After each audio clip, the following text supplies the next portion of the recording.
सभी मित्रों को प्रणाम मेरा। और आज की वीडियो सीधे मैं टॉपिक पे ही आता हूँ।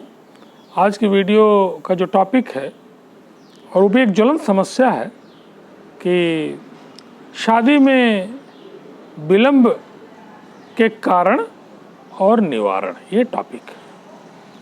शादी में विलंब एक बड़ी समस्या इस समय, लड़कों की हो या लड़कियों की हो।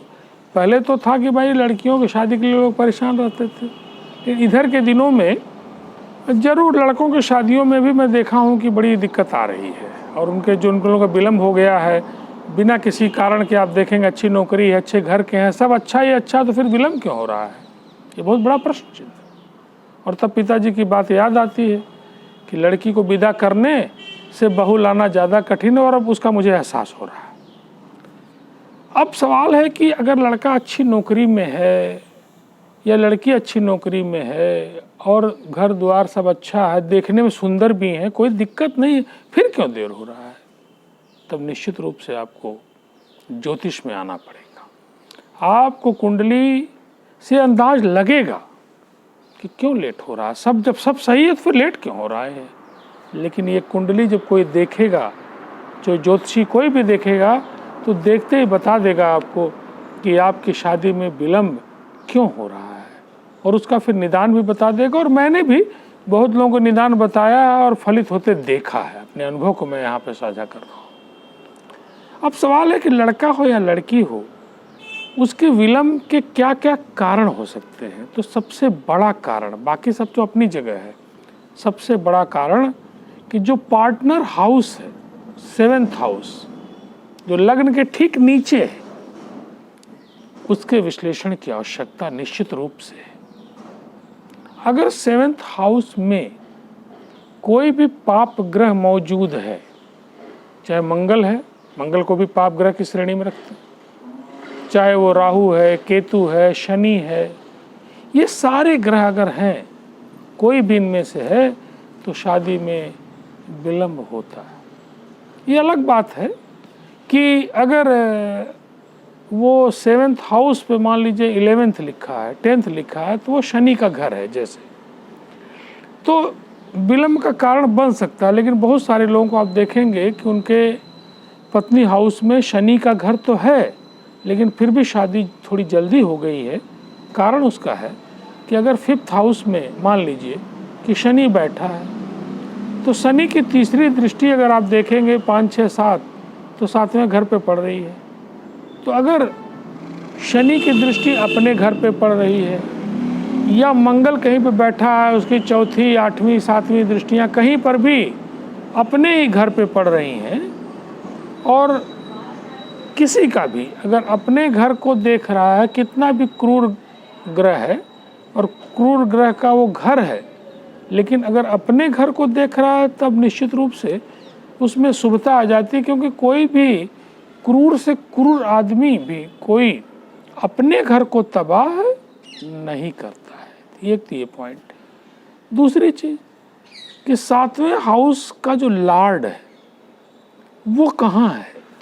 अगर वो 6ठे में है, 8वें में है, 12वें में है, इन जगहों पे है, तो निश्चित रूप से मैं कह सकता हूँ कि शादी में विलंब होगा।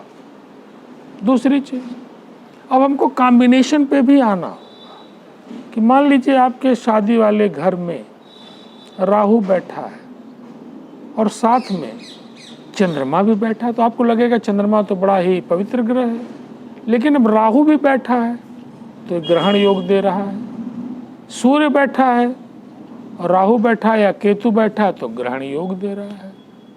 शनि बैठे हैं, अकेले हों तो भी विलंब होगा।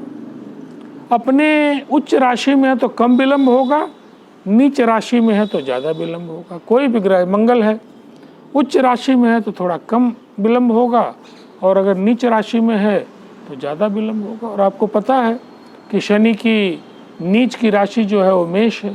1 अगर लिखा हो शनि है तो नीच की राशि है, और उच्च की राशि अगर है तो थोड़ा उसमें अच्छाई आ जाएगी।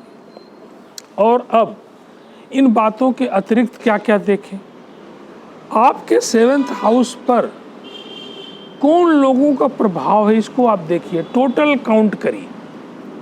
अगर 7th हाउस पे मान लीजिए कि शनि ही बैठा है जो विलम्ब करवाता है, लेकिन कहीं से भी उच्च का बृहस्पति बैठ के देख रहा है उस शनि को, कोई बड़ा पवित्र ग्रह देख रहा है, देखेगा कैसे? ये काउंट आप कर सकते हैं बृहस्पति की, जैसे 5वीं दृष्टि है, जहाँ वो बैठा वहाँ से 5वीं दृष्टि, वहाँ से 9वीं दृष्टि, वहाँ से 7वीं दृष्टि।